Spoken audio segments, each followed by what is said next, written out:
Hello everyone, I'm Jonty Rawlins, the Executive Director of Sustainability at Platcorp Group, and I'm delighted to join you for Financial Inclusion Week to discuss a topic that is important to us: client-centered microfinance, advancing responsible and inclusive lending. Microfinance has come a long way since its early days. It has enabled millions of people, especially women and low-income households, to access credit, to build businesses, and to improve livelihoods. Yet, as the sector has grown, so too has the realization that access alone is not enough.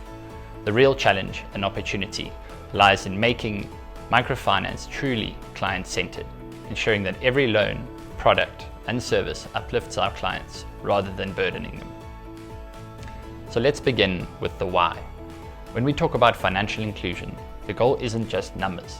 It isn't just how many people have an account or how much capital is dispersed. The real measure is impact. Are clients better off?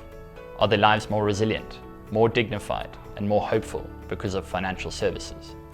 Unfortunately, we've seen many cases where poorly designed or aggressively marketed loans led to over-indebtedness, stress, and even complete exclusion. This erodes trust and undermines the very mission of microfinance. That's why client-centered approach matters. It shifts the lens from how do we grow our portfolios to how do we serve people responsibly, inclusively, and sustainably. Hello, my name is Isabel Wanjohi. I'm the head of Treasury at Platcorp Group. So a client-centered approach to us means that understanding the client's realities. You need to understand what problem you're solving for. Each client is an individual. They are everyday people. They're your farmers, your parents, your business people. So it means just listening deeply to what the clients require and then providing that. Once you've understood the client's realities, then you need to develop a product that suits those needs. So a product could look profitable on paper, but it's not aligned to client capacity. So basically is that you need to understand what the client requires, design a product that's solving that problem. So the key things that you look at in designing that product is the pricing, the business cycles of a client. So for instance, if someone is running a business that has daily cash flows, then you do not design a product that requires monthly repayments. You need to design a product that meets that requirement. The next step is that you don't just want to fund the client, you want to be partners with them in their business. So to help them run their business as well is beneficial for us as the financiers, because once the client understands their business, then it helps them build their business and become better payers. One of the things you would do as a client-centric business is to provide financial literacy training for our clients. So for instance, we do take our MSME clients through training, how to keep business records, how to design even their marketing strategies for their clients. We have programs with school owners where we take them through how to profitably run their school. Most of them are predominantly teachers and know how to teach, but they don't know how to run a business. The fourth point about being a client-centric business is creating feedback loops with your clients. We create forums where we meet up with our clients to understand, one, is what we have designed for them meeting their needs? Have their businesses outgrown the products that we've provided for them? And how can we still remain relevant to them?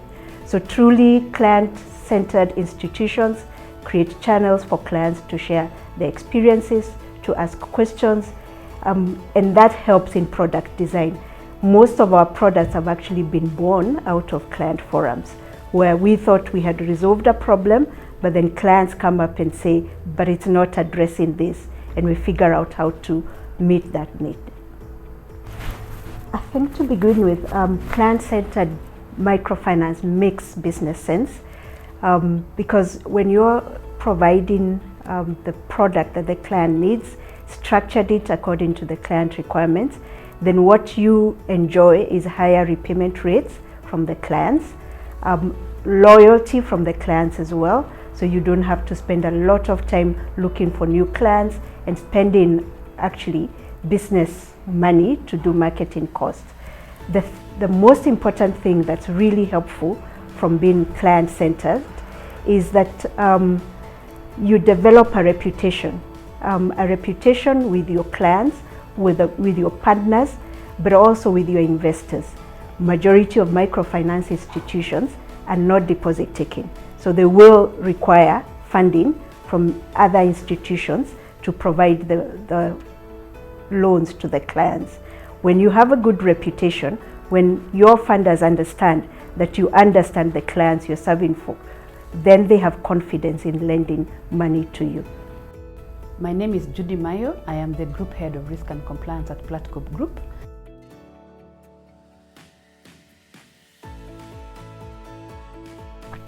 Of course, there are challenges. Designing flexible, responsible products is not always easy. It requires investment in client research, staff training, and technology. Balancing financial sustainability with social impact can create tension. But the cost of not doing it, client distress, reputational crisis, regulatory backlash is far greater. And increasingly, regulators, investors, and clients themselves are demanding responsibility. The shift is no longer optional, it's essential.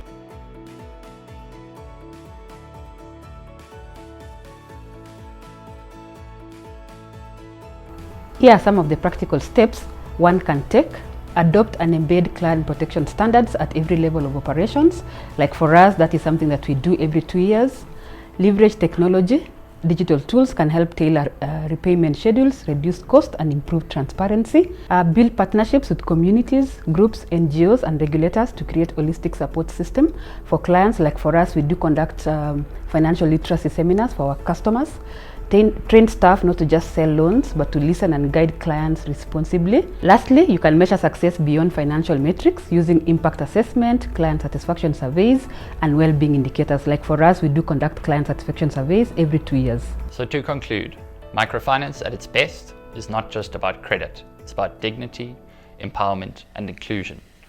A client-centered approach ensures that financial services are not just available, but truly transformative. By committing to responsibility, transparency, and empathy, we can reimagine microfinance as a tool that doesn't just open doors, but helps clients confidently walk through them. So thank you for joining us today and for taking part in this conversation that inspires all of us, whether as a policymaker, a practitioner, or partners, to put clients at the center of our financial inclusion efforts.